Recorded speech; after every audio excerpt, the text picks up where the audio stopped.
So, Nick, we had a trade deadline in the NBA, and it is ridiculous that we're talking about this, given the fact that my Kansas City Chiefs are in the Super Bowl. Which I'm so excited to hear your thoughts about. But my gosh, I mean,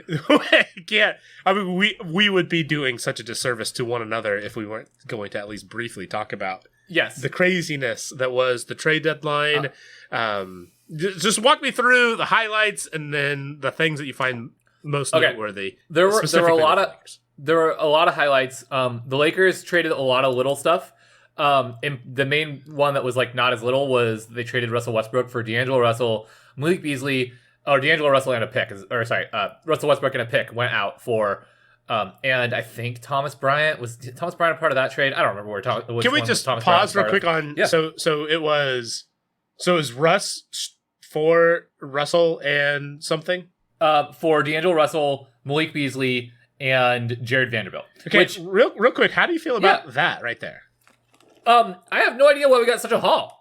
Right, I no idea. When I was literally, I didn't even know you had done that. So I knew that you had dealt Russell. I didn't even know you had gotten in response because all of my sports Googling has been football related. That seems like a haul, man. Like. Yeah, dude. Malik Beasley's a good player. Good. Yeah. Malik Beasley is like a 20-point per game player. Yeah. I don't know how that happened. And everybody loves Jared Vanderbilt. Like I think there's a lot of people who are have said like, oh, Jared Vanderbilt's one of those guys that looks like he's amazing when you're playing against him because he hustles so hard, but he can't actually play. Like, you wouldn't want him in the finals. Okay, whatever, sure. But like, I don't know, man. We got 3 rotation players for Russ and a pick. Like, yeah. Like you see, like talking about Malik Beasley, he's 26. Like he's a young man still. He is, and so is Jared Vanderbilt. Jared Vanderbilt's younger, even I think 23 or 24. Yep. So like we got young players back that are like serviceable rotation players, which the Lakers haven't had a serviceable young rotation player since we traded them all for Russell Westbrook. And Russell Westbrook is notably very, very, very old at 34 years old. Yeah, which disgustingly I old. can't even imagine how old. I can't. 34 years old is. I mean, that's just ridiculous. I assume that if you were like that age, then like if you had even a sip of alcohol, you would just like break out into hiccups uncontrollably and like be useless for your good friend. That would be just absolutely ridiculous to be that old. And probably you just have to be afraid that you're gonna keel over and die at any moment. Yeah, and then gosh dang. Okay, so anyways, yeah, so like okay, so let me pull this back up. I'm looking at the things you did. So you traded away Westbrook.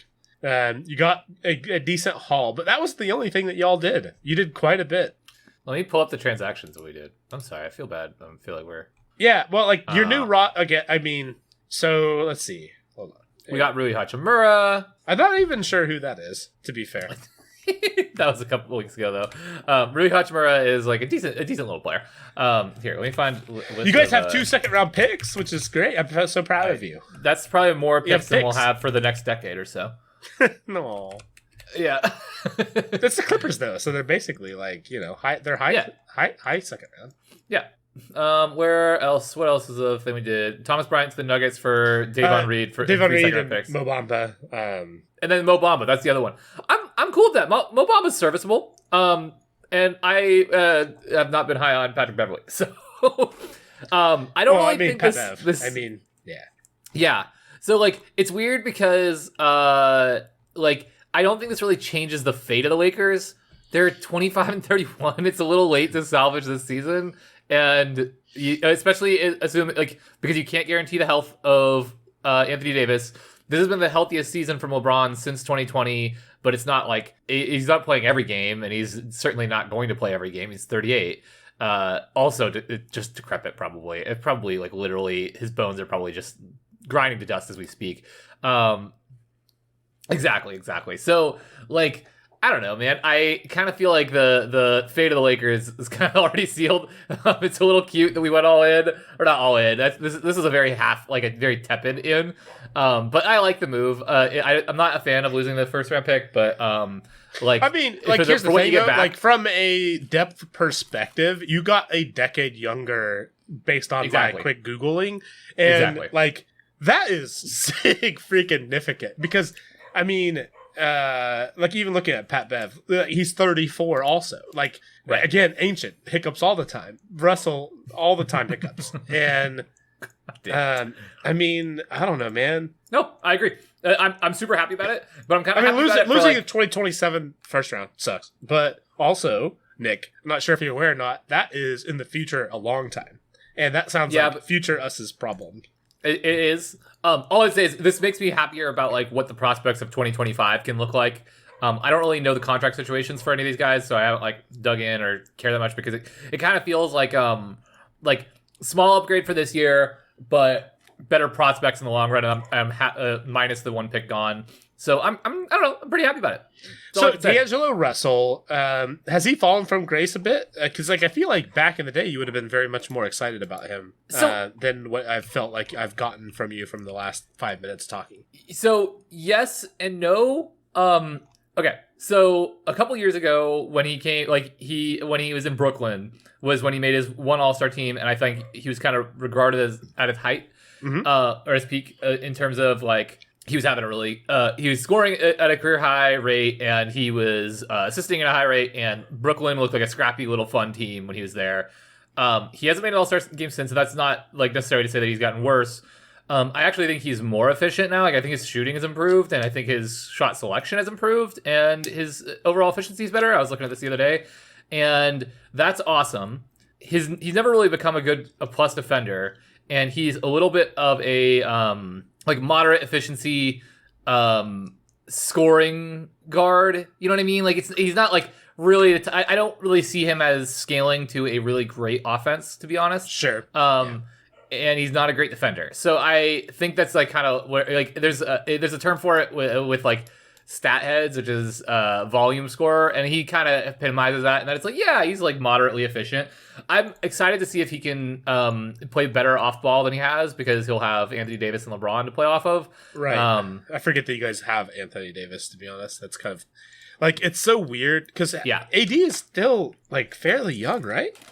Yeah, I think he's like less than 30. I think he's 28. Yeah, he's 29 now. But yeah, I mean, still though, for a perennial All-Star, that if he's ever healthy, I mean, that's which is the real issue. Well, yeah, no. Eternally for the Lakers, the future issues will simply be, are they healthy? Yeah. So I actually kind of like D'Angelo Russell, more than the average person, I think.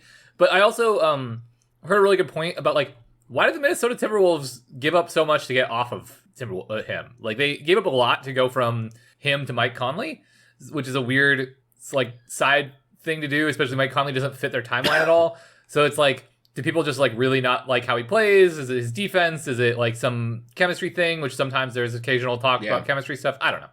So I'm like lukewarm. I have conflicting feelings about D'Angelo Russell. I feel like there is like a solid like 17-18 point per game efficient spot up shooter who can also create a little bit off the bounce and is a good passer in there. And I also wish that he played defense more, and that like they're like, why does nobody want to keep him for more than 2 years? Yeah, I mean, that is kind of a weird thing. Although I don't know, the NBA seems very willing to throw around assets more so than probably any other professional sports league thing ever. Like, I don't know, y'all throw things around willy nilly, more so than the NFL. I don't know. Yeah. 100%. I mean, is there like metrics that like has it picked up lately? Like in the last like 5 to 10 years? Because it feels like it has. Like it feels like stars change a lot. Right. I feel like maybe we've even have talked about this before. I don't know of metrics, but like almost assuredly, especially if we're talking about the amount of players who have been an All-Star changing teams, I feel like it's. I mean, almost assuredly, yes, that is higher now than ever. I don't know if it's like peaked in the last 5 years or what, but like maybe the last 10 years, like I feel like it's almost impossible to say otherwise. The biggest change started 13 years ago, 12 seasons and a bit, when LeBron and Wade, or sorry, not LeBron and Wade, LeBron and Bosh both left in free agency to Miami. Right, when he took his talents to South Beach or whatever the frick. Yep. And then Melo asked for a trade like halfway through that season.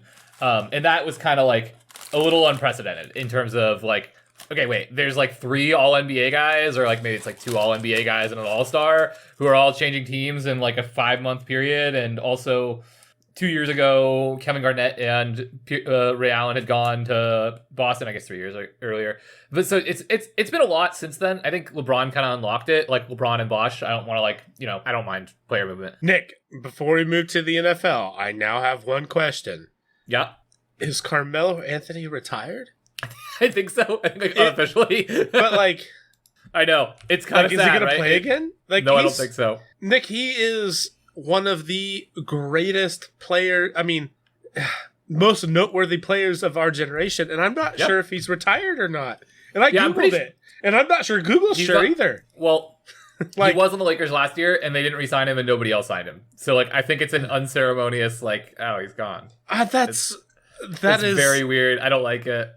I mean, it's not the same as, like, if Tom Brady decided to try to play and then, like, nobody signed him or whatever. Right. But it's not like it's like a echelon, whatever, lower than that. But still, like, it's... I mean, dude, he made 11 straight All-Star games. Like, that's a serious player. Holy cow. Yeah, like... 11 straight All-Star games. Yeah. And just, like, 5 years later, he's just, like, nobody wants him. Sort of retired because of... on not his own terms, which is that... I don't know, that's crazy. It's very sad, honestly. Yeah. Okay. The last thing I'm gonna say, I don't want to like go too long on this because I want to talk to you about the frickin' Kansas City Chiefs. This is gonna be the longest Patreon episode ever, but that's fine. I'm here for it. I mean, we only do this once a year. The Suns got Kevin Durant for like freaking Durant for like So some people are really like, oh my god, they gave up 4 picks, and I'm over here like, they give up 4 picks, but they're going to be the best team in the league for 2 of these years. Like, 2 of these picks are going to be not anything. And also, Cam Johnson. There's too many Camerons now. Cam Johnson yes. Cam Johnson is a very good player who is also hurt all the time. So like, it's a weird asset to give up. Like, it sucks because Cam Johnson, if you look at his advanced stats, if you look at like his fit with the team, he's that's the kind of player everybody wants. And by all, like, I don't know, but he's been hurt all year. Like, I don't know, maybe he's not going to be like around to compete. So, to me, I feel like low key, Chris Paul, Devin Booker, Torrey Craig, Kevin Durant, DeAndre Ayton is like an incredibly stacked starting 5. Like, just that's very freaking good, dude. Yeah, when you say it out loud, it's kind of like, it is a little contingent on Chris Paul not playing like a decrepit 37-year-old. He is like, he's having his biggest fall, like his biggest decline was this season, and it's his health is always a thing, so there's no Kevin guarantees Durant here. Is a really good set of crutches, though, man. Yep. That is a very he fills a lot of gaps. He really does. If healthy, I would call that team the best in the West. I mean, I'm not like I would agree with that too. I think if they're healthy, they're the team to beat. I mean, Kevin Durant is such a good player, and his like kind of like weird journeyman status lately kind of makes people forget about that. But like the dude is a generational talent, a absolutely ridiculous offensive threat, and also he's like, had ups and downs in Brooklyn, but also when he's playing in Brooklyn, they're incredibly good, and he's shooting like 60% or something from the mid range this year, which is like the number, like his shooting efficiency has somehow gotten better, which has always been buck wild. Like how and why? That makes no sense. Like. That is a crazy number. 60%. Right. Like what in the world? It may be 58. I apologize for the embellishment. But but you know what I mean? Like that's the average player shoots like 40. You know what I mean? It's kind of a jump. So yeah. I'm kind of a thinker that he's a good player. Is what I'm getting at here. I'm a believer. Gosh dang it! There was one more NBA thing I was going to yell at you. Oh yeah. So Nick, this is a good transition. Oh God. So I listened to a Chiefs podcast.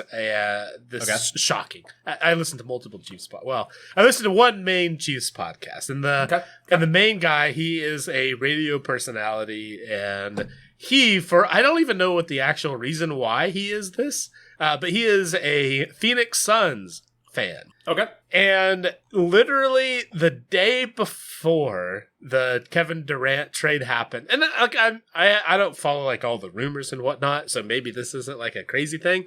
It's very hard to follow the rumors in the NBA, but go ahead. Yeah. So we were talking, like he was talking, like we, him and the other people on the podcast. I was there with them, so I feel like it's a we. And I mean, that's the beauty of podcasts, right? So we were all talking about Chief stuff, and then like we were having a fun time at the end, and we were ribbing about NBA stuff, and he makes a passing comment about how it would be funny if the Suns traded for Kevin Durant, and that was how I went to bed. And then you woke up, and then I woke up, bomb, and then I texted you because that's wild. Yeah. So there have been rumors. Supposedly, when he requested a trade last year, the only team he put on his list of approved locations was the Suns. So like there have been rumors. He's talked about liking Devin Booker a lot. I think him and Chris Paul are boys. I don't know. It's a whole thing. But the long and short is like it was definitely rumored. It wasn't like it wasn't expected, I would say, and it wasn't like written in the sky with like rumors and like you know how like at some point certain reporters get a hold of a story and it's like known before it's actually done. Yeah. It certainly wasn't that by any means, but I think if it was going to happen anywhere, it makes sense. Or I would, if I could go back in time and someone said, "Hey, Kevin Durant is going to get traded," they'd be like, "Where do you think he'll get traded?" I'd be like, "I don't know. I guess the Suns." Yeah. No, I mean that's totally fair. It was just a very fun experience as a person who hasn't followed any of those rumors, but still cares about the NBA. And then to be listening to a podcast for the Chiefs, and then in a joke, literally, which I have actually pulled up here, but I won't play it over the mic because it's, I don't know, it's kind of annoying. But he jokes about the Suns trading for Kevin Durant. And then I literally, the first thing. Yeah, what are the odds? Literally, the first thing the next day was my phone telling me that Durant had been traded to the Suns. Which, I love it. It is just crazy. I love it. All right, Nick, that brings us to the freaking Kansas City flipping Chiefs. Nick, I think I'm good for the night. Have a good night, dude. Oh, my gosh. Talk to me, dude. Talk to me. Oh, my gosh. So, the first thing that I wanted to ask you as a Lakers fan, I can't even talk to, I don't even know, I don't have anybody in my life who is a real Patriots fan, and I feel like that would probably be the closest analog to this. Good for you. But Nick, in 2018, the Chiefs lost in the AFC Championship game in overtime. And then we went to the Super Bowl and won. And then we went to the Super Bowl and lost. And then we went to the AFC Championship game, and I watched us in person lose to the Bengals. And then this year, we're in the Super Bowl again. It's been, like I said in the text to you earlier, a heck of a run. Yeah. And I know that I can just Google this. But in your Lakers fandom, even, have you had this level of success? If so, how old were you? I don't even know, man. Like, this is so freaking wild. As a Chiefs fan, we were so bad. Sick. When you told me that, like, I was like, wait, that close? Twice? Yeah. Really? It's wild, man. It's so cool. No. No. In terms of a 5-year stretch, no. In terms of like that much consistency over a 5-year stretch, no, the Lakers have not had that consistent of a result. The closest is when I was a kid, like 8 to 13, 12, something like that. Would that have been 12. Like Shaq still playing or no? Yep, that's exactly right. Okay. So Lakers win the championship from 2000 to 2002. They win 3 in a row. And then in 2003, they lose in the second round to the Spurs out of 4, so like didn't make the conference finals. So okay, I just sort of pause for a second because we can't gloss over winning 3 in a row because that's insane. Yeah, it's pretty good. Okay, how old were you when that happened? So 8 to 10. Okay. Or 8 to 10. Oh man. Nick, here's the weird thing, because like all of that, like I feel like I would try to contextualize through my own lens, but now I have a kid. And so, oh yeah, true. And so like I know like that is, I mean, it's a couple years older, but it's not a lot. it's not a lot older. Yeah, than I don't really remember that well, which is a bummer. I remember the vibe. That's what I was gonna ask. It's because I don't know. I feel like there's certain things that I remember really well, but also that's some real major revisionist memories there, and I'm not. I don't have any confidence that my son would actually focus and take in something to the extent that which I would. I don't even know what how I would define oh man, that really counts or doesn't count, and also I mean he's he's gonna be 7 this year, but that I mean I have memories of being a young kid and watching Michael Jordan. I remember watching Michael Jordan's last championship with my grandpa, and everyone talked about this. My grandfather passed in '99. Jordan won in '98. Not trying to be sad about it. I was 7. I don't remember. You know what I mean? Yeah. No, and to add to that, I also remember watching Jordan's last championship. It was also at my grandpa's house, who has also passed. Right. And so we're definitely one and the same there. But what do you take away as a 6 or 7 year old? It's not nothing. Not a lot. I remember everybody thought he was really good. You know what I mean? Everybody I was oh wow. And Nick, if I'm being completely honest, I only remember one little weird sliver in my head of where I can actually I'm not watching the replay that I've seen 100,000 times. Right. I'm seeing it through my own lens. And I it's literally only one possession. It wasn't even meaningful. It was right after halftime. And in my mind, I can see it through my own eyes, but the whole rest of the game, I've only seen it through highlights. That's the only way that I remember it. Totally. Totally. Honestly, I have a similar. I think I remember them. The Bulls destroyed the Jazz and set a playoff record for largest win ever. Yeah. And I have this vague recollection of it and thinking it was hilarious as a kid, and that's about it. It's just oh my god, they're so good, and that was it. You know what I mean? So I'm completely there with you. That's all I've got. I don't have I don't specifically remember where I was when the shot happened and everything. Okay. When was the last Lakers win? Was it championship? Gosh. Yeah. So 2020 they won, and they also won in 2010, 9. 2, 1, and 2000. I cannot possibly process all that quickly. 2000 to 2002, they won a three-peat with Shaq. You guys won in 2020? Yeah, with LeBron and AD. Oh yeah, you did. Yeah, it's a Disney ring. I know, it doesn't count. See, that's how much it doesn't count. Freaking Disney ring. Mickey Mouse ring out here. That's crazy, man. Yeah, it's kind of nuts. That one doesn't register in my brain the same way. It's something about it. It's not that it's the Mickey Mouse thing. I think it's that I wasn't as invested in the team. I didn't get to watch as much. I mean, I watched a lot of the playoffs this night. I was this freaking degenerate. It was just weird. I didn't watch it with people, I think. Which is that is something. That is something. Yeah. So it was a weird but fun championship, but not not the same experience fully, I think. But the 2010 and 2009 finals were my junior and senior year in high school. I probably watched more basketball than was healthy. Yeah, that's special there for sure. It was. But dude, they never went 5 years in a row. They never went to conference finals 5 years in a row. Which is why, I mean, I guess Shaq and Kobe didn't go 5 years in a row. You know what I mean? You put Shaq and Kobe together, and they didn't go 5 years in a row. But Pat Mahomes and Travis Kelce do. Yeah, Nick, I'll tell you, man. That is, I'm at the point now where I feel if I'm not actively pursuing some class on how to not take things for granted, that I'm taking things for granted. I don't. This is nothing that I ever expected to have as a Chiefs fan. Right. We used to have fun, we had a really fun offense, and it was really great, but ultimately we went 8-8 and even missed the playoffs. That was our excitement. Very relatable. My entire we want to play we went to the AFC Championship game when I was alive, but I don't remember because I was 3 years old.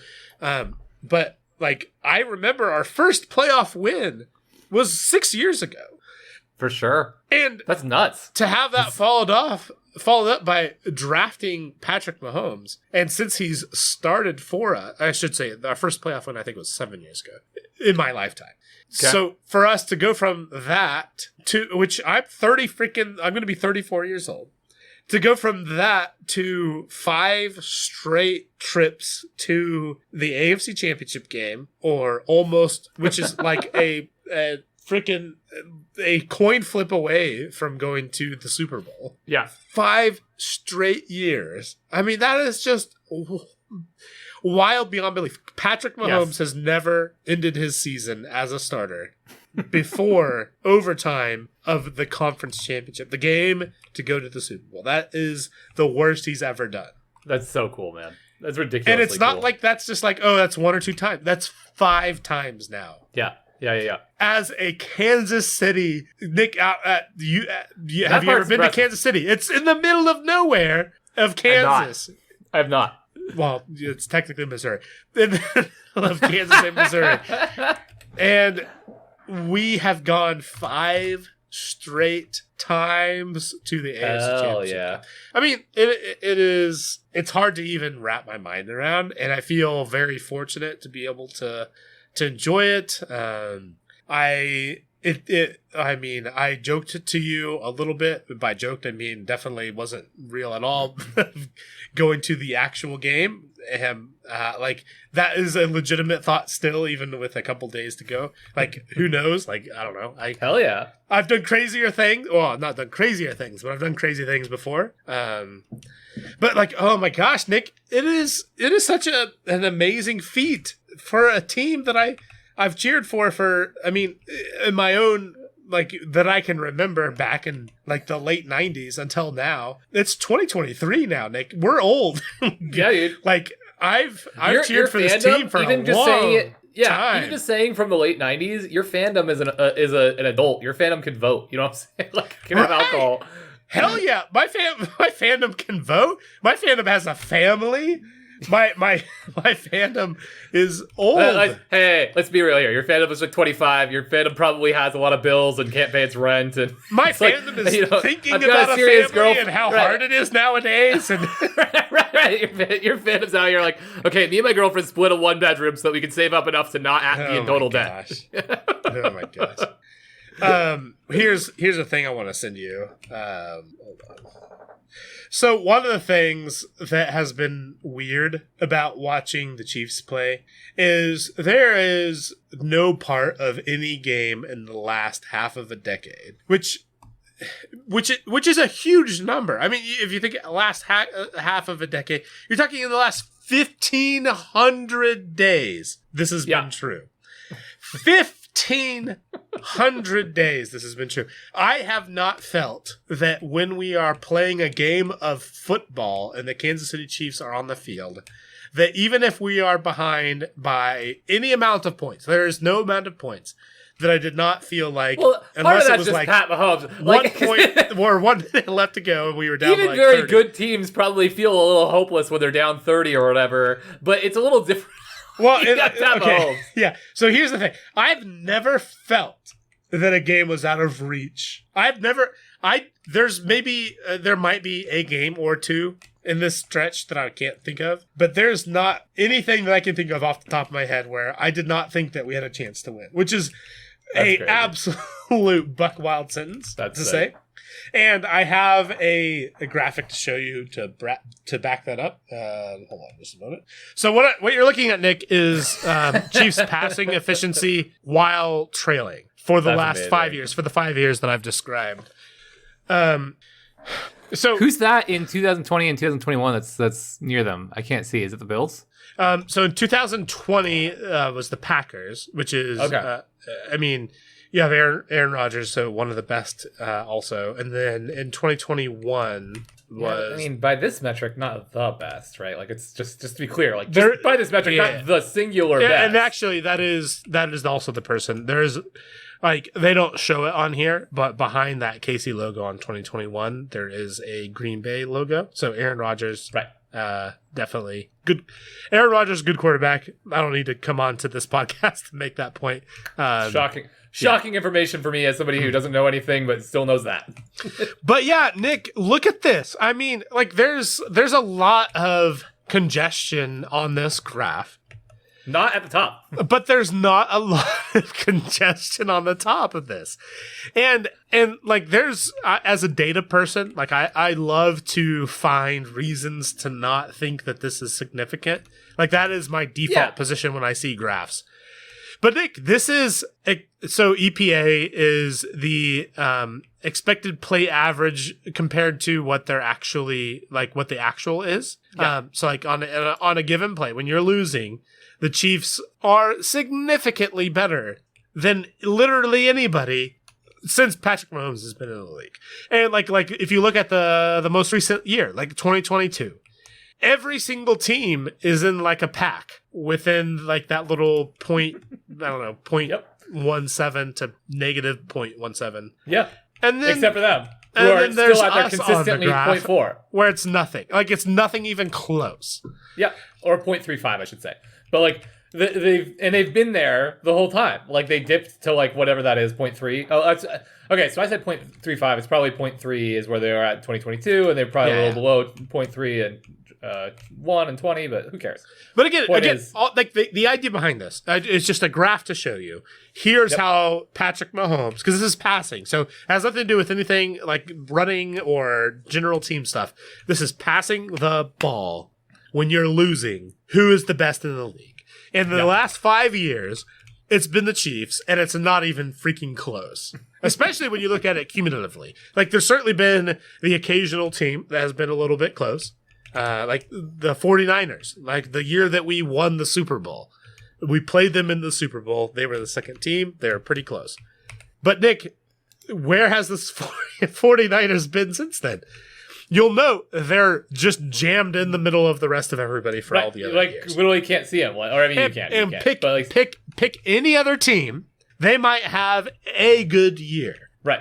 But they are, by and large, jammed in the middle of all of this. The Chiefs have been, for the last 5 years, which is how long Patrick Mahomes has played quarterback for the Chiefs, the absolute best while trailing by... passing team by a large margin. Easily. And that's why, like, it's just... Nick, it's so weird. I expect to win every game no matter what. And it's very weird when we lose. So I didn't have this with the Lakers anytime that recently, but this reminds me of the 2016 Warriors. I've said this stat a million times because it's the stupidest stat I've ever heard about a team, is that in the 2020 or 2016 Warriors had a winning record in games that they had trailed by 20 in. Wait, hold on. Say that again, because that's amazing. In games in which the Warriors had trailed by 20 or more, they had a winning record. There is a stat exactly like that for Pat Mahomes. Oh, is there? Oh, that's amazing. I don't know what what the thing is, but I just heard it the other day. Man, there's it's nothing. It's probably like 15 or something, right? But that's still amazing. But that was the reason I even say it is because I was like, yeah, they went 73-9, and my expectation was every game, like I'd be watching the games and they'd be down like 22 in the third, and like, you know, Clay threw like 4 behind the back passes and Steph like laughed at it all and whatever, and I'd just be like, yeah, I mean, there's a run coming, so I completely know how you feel. That is wild. I completely know how you feel. Like it's just bizarro watching a team that is that comfortable playing from behind and has that much firepower, right? And it's to go back to that, like we've compared Steph and Mahomes before. But I mean, like, which is a beautiful thing to say for either of them, because, like, you know, from my perspective, Steph is the best offensive player of my lifetime. You know, maybe he won't be by the end of it, I guess, but like, who knows? And I'm sure from your perspective that like freaking Mahomes is kind of considered like on a almost GOAT path, right? Like, I mean, I'm not trying to freaking jinx anything or whatever. I mean, he's affectionately known as Baby Goat. Like that. At least that was like 3 it's too years early, ago. right? He might not be affectionately known as Baby Goat anymore, but like that is that used to be what he used to be known as. That's a very good nickname. Yeah. It's always hard, especially like with Tom Brady just like exiting his career as like this dude who played until he was 76 or something like that, to like, you know, it's always too soon, right? It's almost always too soon until they're just gone. But like I mean, the fact that he's on that trajectory says, like even if he were to fall off from here on out, knock on wood, that's really freaking amazing that you can start your career that way and have like that much fun and like on such a fast trajectory. Yeah, for a team that didn't have this kind of success. That's so cool. Earlier in Pat's career, he had a little bit lower of a completion percentage. Right now, he runs around 68-ish%. And if you're familiar with the NFL, Nick, you'll know that a first down is 10 yards. Yep. Pat, in my knowledge, Pat is up now for his career. Like, this is just career numbers. Over 66% completion percentage, which has been like I said, he's been running around just shy of 70 lately. And his average completion yardage is 8.1 for his career. And you have 4 downs to get a first down. like that is just a wild stat. So, okay, what was his completion percentage again? 70%, you said? Almost 70, yeah. So 70 times 8 yards, 5.6 yard expected per down. Yep. So yep. You did the math. Good job. You'll note that that adds up to more than 10 yards per down. It adds up to more than 21, Jeff. It adds up to 22.1. Yeah. Hey, Jeff, I'm doing the math here. That's more than 10. Do you want to know? Yeah. Let me tell you why I never feel like we're going to lose until we actually do.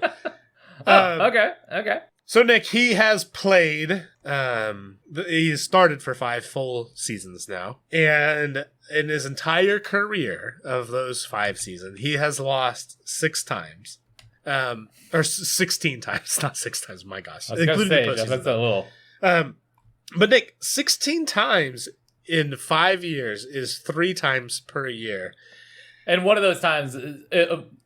one or like what is it 0.6 of those times is in the playoffs, is in the AFC championship game or in the Super Bowl. Technically yeah 3 of them, and potentially a 4th if we lose again, will be playoff losses, right? But regardless, Nick, that is an astonishingly small number of losses. It really is. It really is. Nick, to put it in perspective, so he's lost 16 times, including the postseason. Hold on, Chiefs 2011. What was our record? It wasn't 2011. Maybe it was 2010. Maybe it was 2012. I'll find this, Nick. By golly. Okay, yeah. So, Nick, in 2012, we went 2-14. 2 wins and 14 losses in 2012.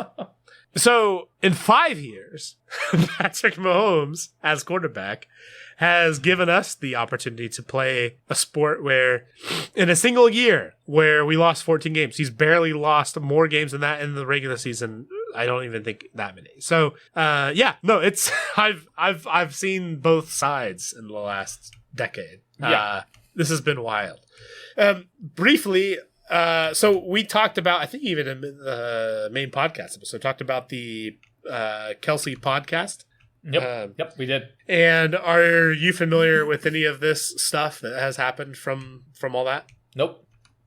So not at all. Kelsey's brother, Travis Kelsey, is the tight end for the Kansas City Chiefs. One of the best tight ends of all time, if not the best tight end of all time. And his older brother, is a center for the Philadelphia Eagles, who are also now in the Super Bowl. Really? I didn't realize they were playing against each other. Which has made for one of the most badass podcasts of all time, where 2 brothers talk about going to the Super Bowl to play each other. Their parents are divorced, but they've had them on separately to talk about stuff, and it has been literally an absolute joy. For the Chiefs, absolute joy. Nick, it is. That's so good. You literally could not write this sort of thing. Yeah. Like, it is so good. They're so funny, and to have them both be in the Super Bowl together. Somebody ran the numbers on it. They actually asked their audience to run the numbers on it. It is, let's just say, long odds for 2 brothers to make the Super Bowl and play against each other. Like, it is crazy. But yeah, so like, that's crazy. This was supposed to be. Oh, go ahead. It's not nearly the same thing, especially because is Travis Kelce's brother? He's a starting center. Yeah, they both were all pros. So like that is the sick. biggest honor for that's amazing NFL players. So they're both all pro at their position. That's amazing. This year. So it's not the same thing, but I was always so hoping that the Lakers would play the Bucks so that all three Antetokounmpo brothers could play against each other. Oh, that would be amazing. What would the odds of that have been? Like, if you were like, okay, so there's these three brothers from Greece, right? From like a small town in Greece, and they're like these poor guys and whatever. Like, what do you think the odds are that they like end up playing each other in the NBA Finals with two on one side and one on the other? Like, the odds of that sound about as astronomical as anything could ever be, but never happened. Still so cool, man. Just right, but yeah, like imagine that. Except for all of them were all pros, right? And they played against them. Like, it's just crazy. Like, it really is. It's so also impressive. Yeah, but you're exactly right. Both the other two Antetokounmpo brothers besides Giannis are like it's Kostas Antetokounmpo and Thanasis, which I always remember Thanasis. Who's the other one? What is his name? Giannis. Giannis. I'm pretty sure it's pronounced Giannis. Are you being mean to me? Have you not heard of Giannis Antetokounmpo, dude? Giannis. Okay. Giannis. It's Giannis. Yes, I know Giannis, but what is the other one that you're not? Thanasis and Kostas. Thanasis? Am I saying that right? Yes, Thanasis. You got it. Okay. You're so stupid and mean. I agree. Yes, I know how to say Giannis Antetokounmpo. Okay. So what was the other thing I was going to say? Chiefs, and we did good, and Eagles. I'll tell you what, man. Like, it's really interesting. Eagles are not supposed to be good this year, and they are. Like, they are straight up good. Hell yeah. What's really fun, I guess I'll close this out with two different anecdotes, or at least perspectives. Last year, I went to the AFC Championship game, and I watched us lose to the Bengals, who went on to go to the Super Bowl the next game. And like, Bengals are in a similar situation where they've sucked for a long time, and it's very exciting for them to go to the Super Bowl. And so I was rooting for them. They ended up losing, but I was definitely there for them. And then this year we played them again, and their entire fan base, Nick, they were way less chill this time than they were last time. Let me tell you, like by a factor of like 70, like it was. They were talking crap in a way that is not what we experienced last year at all.